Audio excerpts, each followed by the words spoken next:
네, 안녕하세요. 김영록 TV의 날짜 이야기입니다. 자, 오늘은 6월 8일이 되겠습니다. 쉬셔야 되는 이제 주말인데, 어, 뭐, 가급적이면 주말에는 이제 방송을 이제 하지 않으려고 그렇게 생각을 했는데, 아무래도 오늘, 어제 그제가 현충일인데다가, 그, 제 개인적으로도 이제 현충원을 가봐야 될 그런 일이 있기 때문에, 어 어떤 국가로 해서 숨져간 분들을 위해서 우리가 뭔가 좀 생각을 깊이 해야 되는 그런 시점이 아닌가 이런 생각을 해 봅니다. 자, 그래서 주말이기는 하지만은 제가 오늘 바로 6 월의 노래를 이제 오늘 이렇게 편성을 했습니다. 6 월의 노래, 어떤 것이 6 월의 노래일까요? 뭐 물론 여러분들 다 잘 아시는 음악이 되겠습니다. 그 6 월의 노래는 제가 이제 비목으로 잡아 봤습니다. 글쎄요. 뭐 비목하면은 뭐 무덤가에 이렇게 뭐 서부 영화를 봐도 그렇고 그다음에 우리의 전쟁 영화를 봐도 그렇죠. 이 무덤 앞에 인제 뭐 십자가를 만들어 이렇게 꽂아 놓는다든가 아니면은 인제 소총을 이렇게 총구에 인제 이제 대검을 장착을 해 갖고 그걸 땅에다 박고서 그 개머리판 위에다 인제 철모를 이렇게 올려 놓고서 인제 어떤 비목의 어떤 역할을 한다든가 하게 한다든가 이제 그런 인제 모습을 우리가 인제 흔히 볼 수 있는데 바로 인제 죽은 이의 어떤 그의 면모라고 할까? 그걸 간략하게 이렇게 적어서 놓고 그야말로 이 묘지가 어 죽은 이의 묘지다라는 '그분이 누구다.'라는 것을 이렇게 알릴 수 있는 그런 표지라고 할까요? 아마 그런 거라고 인제 보면 되겠습니다. 그러니까 인제 뭐 돌로 하면 비석이고 그다음에 인제 나무로 하니까 바로 인제 비목이 되겠습니다. 예, 이 비목이라는 음악은 노래는 우리 뭐 이 현충일이 보훈의 달이 되면 참 흔히 인제 불려지는 그런 노래죠. 그래서 또 가락 자체가 인제 상당히 인제 숙연하고 그다음에 뭔가 어 나라를 위해서 숨져간 분들을 위해서 우리가 아주 엄숙한 그런 인제 마음을 갖고 대해야 된다라는 그런 분위기를 자아내는 그런 이제 음악이 되겠습니다. 그래서 6 월의 노래로 제가 비목을 소개하면서 비목의 가사라든가 그다음에 비목이 만들어진 사연이라고 할까? 이 인터넷상에서 떠돌고 있는 그런 내용을 이렇게 좀 정리를 해 갖고서 한번 말씀을 드리고자 합니다. 네, 그런 의미에서 6 월의 노래 비목을 한번 감상을 해 보시기 바랍니다.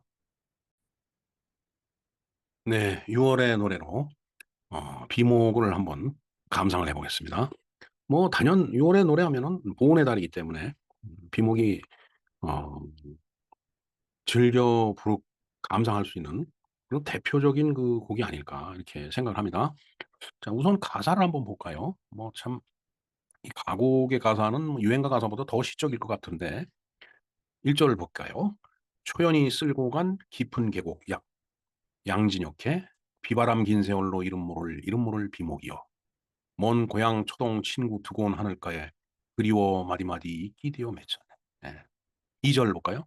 "공로로 산울림 달빛하고 흐르는 밤 홀로선 적막감에 우러지친 비목이여 그 옛날 천진스런 추억은 애달퍼 서러움 알날이 돌이 되어 쌓였네." 음 뭐 전쟁터에서 무덤을 만드는 게 그렇게 쉽지가 않죠. 그러니까 인제 이렇게 돌로 쌓아서 이렇게 시신을 묻어 주고 그 앞에 아까도 말씀드렸지만은 M1 소총 아니면은 칼빈 소총 같은 거를 이렇게 착검을 한 상태에서 거꾸로 꽂아 놓고서 그 위에 철문을 걸어 놓고 이렇게 비목 같은 그런 역할을 하게끔 그걸 만들어 주죠. 예. 이 보면 1 절에 "먼 고향 초동 친구 두고 온 하늘가 그리워 마디마디 있기 되어 맺혔네." 참 굉장히 서러운 얘기죠.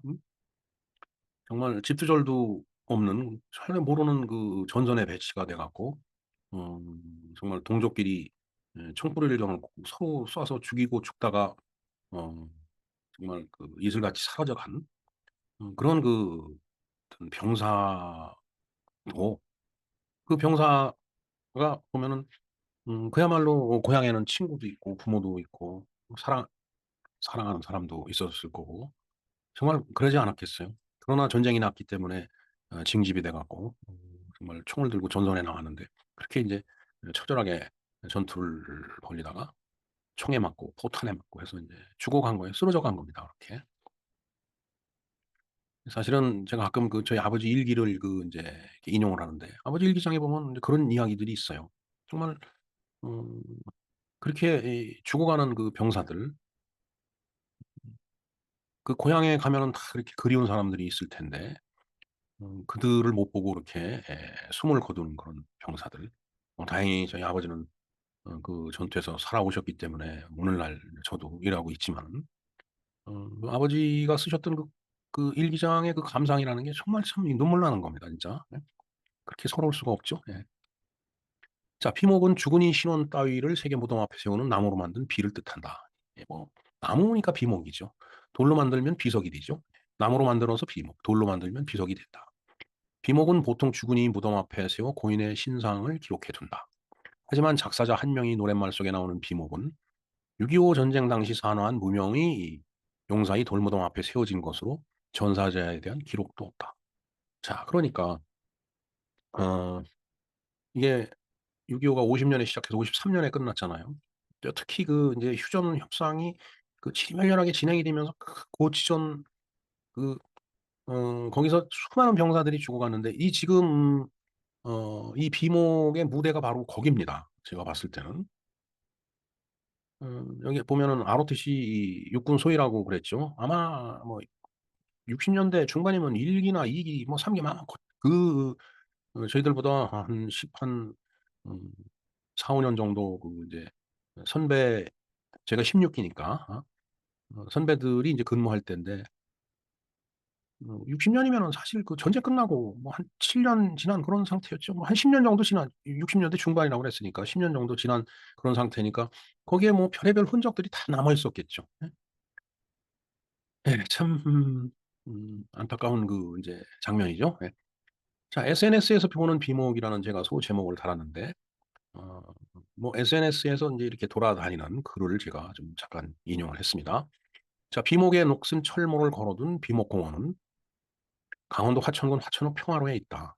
1960 년대 중반 ROTC 육군 소위로 수색중대 DMZ의 초소장으로 근무하던 한명희는 어느 날 우연히 잡초 우거진 곳에서 무명용사인 녹슨 철모와 돌무덤 하나를 발견했다.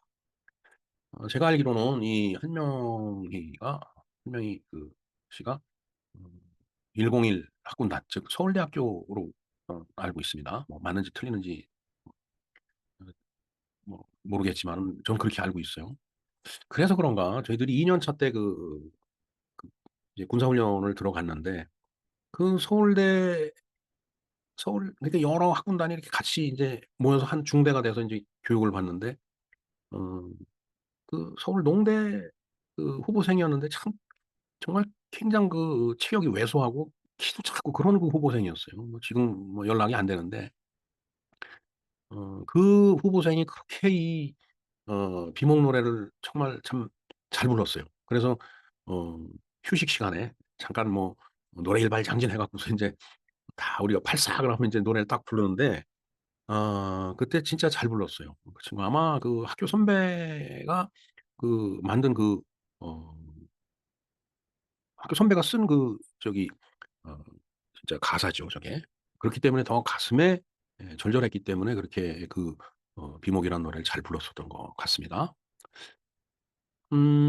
네, 그다음 볼까요? 그는 자기 또래의 젊은이가 조국을 지키다 쓰러져 간 걸 안타까이 여겨 노랫말을 지었고 가까이 지내던 작곡가 장일남이 이 노랫말에 곡을 붙여 가곡 비목이 탄생하게 되었다. 예, 통상적으로 육군 소위로 인관이 돼서 음 그 전선 이제 이 군에 배치가 되고 나면은 한 육 스물 한 셋넷 뭐 요 정도 나이죠. 그러니까 6.25 때도 저기서 전사한 그 병사들의 나이도 뭐 20대 초반 정도 되지 않았을까요? 저희 아버지도 그 연배에 인제 에 그 6.25 전투에 인제 참전을 했었는데 그러니까 인제 '아 나 같은 그런 나이의 젊은이가 이렇게 쓰러져 갖고 여기에 묻혀 있다.'라고 생각을 하니까 인제 그걸 생각하면서 이 가사를 붙였고 이 작곡가 장일남이 인제 노래말을 인제 붙여서 이 노래가 탄생이 됐다 비목이. 그 얘기가 되겠습니다. 자, 비목이 잉태된 지역은 화천 북방 백암산 우전방으로 행정구역상 철원군 원동면이었다. 철원 금성 지역에서 흘러내리는 금성천이 북한간 상류와 합류되는 지점이 그의 근무 지역이었다. 남쪽 백암산이나 대성산, 북쪽 김일성고지나 오성산은 지형적 조건으로 보나 852 구만리 발전소를 쟁취하려는 피하간의 군사적 전략으로 보아 전우의 시체가 넘고 넘는 그런 격전지였다. 근데 저희 아버지 일기에 보면은 이 백암산 얘기가 나옵니다. 여기서 전투를 했다라는 거. 뭐 그렇다는 얘기는 어 이 이 비목의 그 무대 거기에 그 이제 묻혀 있는 그 이름 모를 그 병사도 저희 아버지 연배에 같은 그 전투 지역에서 전투를 벌이다가 이렇게 전사를 한 그 병사가 아닌가 이런 생각이 드네요. 그렇게 생각하니까 더 조금 더 서럽습니다 사실은. 네. 예, 한명희 씨가 근무할 당시 막사 주변 빈터에 호박이나 야채를 심을 생각으로 조금만 삽질하면 여기저기서 뼈가 나오고 해골이 나왔다. 그랬겠죠. 뭐 사실 땔감을 해서 톱질하면 간간이 톱날이 망가지면서 파편이 나왔다. 예. 파편이 뭐 나무 속에 박혀 있다가 그거를 인제 톱질하다 보면 인제 톱날이 망가지는 거죠. 순찰할 때면 계곡과 능선 곳곳에 썩어 빠진 탄피 이 조각이며 녹슨 철모 등이 나뒹굴고 있었다. 뭐 사실 전쟁 끝나고도 한 10년 정도 지났으니까 그 흔적이 그대로 그 남아 있을 가능성이 굉장히 컸던 시점입니다, 그때가. 어느 날 그 격전의 능선에서 개머리판이 거의 썩어가는 촉렬만 카 생생한 카빈총 한 자루를 주워 왔다. 깨끗이 손질해 옆에 두고 곧잘 그 주인공에 대해서 가문 공상을 이어갔다.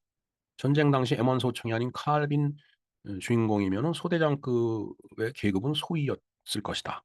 그렇다면 영락없이 자신과 똑같은 20대 초반의 한창 나이에 초급 장교로 산화한 것이 아닌가라고 생각을 했겠죠. 조금 전에 말씀드렸듯이 그런 겁니다. 어 저희들은 이제 자대를 가서는 M16 소총을 지급을 받았는데요. 교육을 받을 땐 M1을 그 지급받아 갖고 교육을 받았습니다. 그만큼 이제 M16 소총이 그 수량이 풍부하지 않았던 거죠, 그때 당시. 70 년대 후반이었는데 저희들이 인제 교육을 받을 때는. 그래서 인제 뭐 완전 군장을 하고서 인제 행군을 떠나고 할 때는 그 중대장이나 소대장 역할을 하는 후배생들한테는 어 더 많이 뛰어다녀야 되기 때문에 M1 소총이 더 무거워요, 칼빈보다. 그래서 M1 소총은 이제 내후반에 인제 이렇게 보관하고 별도로 칼빈 소총을 지급받아 갖고 칼빈을 들고서 움직였는데 저도 저때 2년 차 때 훈련 받으면서 제가 중대장 후보생을 하고 야전 행군을 나갔는데 그때 카빈을 제공을 해 주더라고요. 그래서 카빈 소총을 들고서 인제 그 행군을 한 기억이 있습니다. 근데 그렇게 무게가 큰 차이가 나지는 않아요. 어차피 이 무게가 뭐 어 차이가 나든 안 나든 한번 무게를 느껴서 '무겁다.'라고 생각이 되면 이제 끝도 없이 무겁게 느껴지죠. 예. 자 인제 한명희 씨가 제대를 해서 TBC 음악부 PD로 근무하면서 우리 가곡에 관심을 쏟던 어느 날 방송일로 자주 만나는 장일남 씨로부터 신작 가곡을 위한 가사 몇 곡을 의뢰받았다. 예, 앞에 나온 얘기를 다시 한번 하는 겁니다. 한명희 씨는 곧자로 군 시절 보았던 장면이 머릿속에 떠올랐다. 첩첩산골 이끼 덮인 돌무덤 옆에는 새하얀 산 목련이 있었다. 그는 이내 화약 냄새가 쓸고 간 그 깊은 계곡 양진역 이름 모를 돌무덤을 포연에 산화한 무명용사로 그리고 비바람 긴 세월 동안 한결같이 그 무덤가를 지켜주고 있는 그 새하얀 산 목련을 주인공 따라 순결한 여인으로 상정해 사실적 어휘들을 문맥대로 엮어 시를 써내려갔다. 그게 바로 이 비목의 가사가 되는 겁니다. 이전에 이 노래말에 나오는 국노루는 향수에 쓰인다는 서양노루이다. 어느 날 새끼 염소만한 국노루 한 마리를 잡았다. 그런데 예상치 못한 문제가 생겼다. 사양노루 순놈을 잡고 난 날로부터 홀로 남은 암놈이 매일 밤 울어대는 것이었다. 그 당시 해안을 필설로 대신할 수 없을 정도였다. 가녀린 체구에 목맨 듯 캥캥거리며 애절하게 울어대니 정말 며칠 밤을 그 잔인했던 살상의 해안에 잠을 이룰 수가 없었다. 더구나 수정처럼 맑은 산간 계곡에 소복한 누님 같은 새하얀 달빛이 쏟아지는 밤이면 그놈도 울고 그도 울고 철새도 날아다니면서 온 산천이 오열했다. 공로로 산울림 달빛처럼 흐르는 밤이라는 이절 가사는 바로 이 같은 단장의 비감이 서려 있다. 단장은 어 장을 끊는 거죠. 네. 대장소장이 끊어지는 듯한 그런 그런 비감이 서려 있는 거다. 이 얘기죠. 예, 그런데 또 이런 말이 떠돕니다. 작사자 한명희 씨는 이런 사람들에게는 비목을 부르지 말라고 했다고 합니다. 숱한 젊음이 희생 후에 호사를 누리면서 순전히 제잘난 탓으로 돌려대는 한심한 사람. 시퍼런 비수는커녕 어이없는 우격다진 말 한마디에도 소신마저 못 편 무기력한 인텔리. 풀벌레 오로되는 외로운 골짜기에 이름 없는 비목의 서러움을 모르는 사람. 고향 땅 파도 소리가 서러워 차라리 사나운 낭군이 무덤가에 외로운 망부석이 된 백목년의 통화를 외면하는 사람. 겉으로는 호국 영령을 외쳐대면서 속으로는 사리사욕에만 눈이 먼 가련한 사람. 국립묘지 묘비를 얼싸안고 통곡하는 혈육의 정을 모르는 비정한 사람.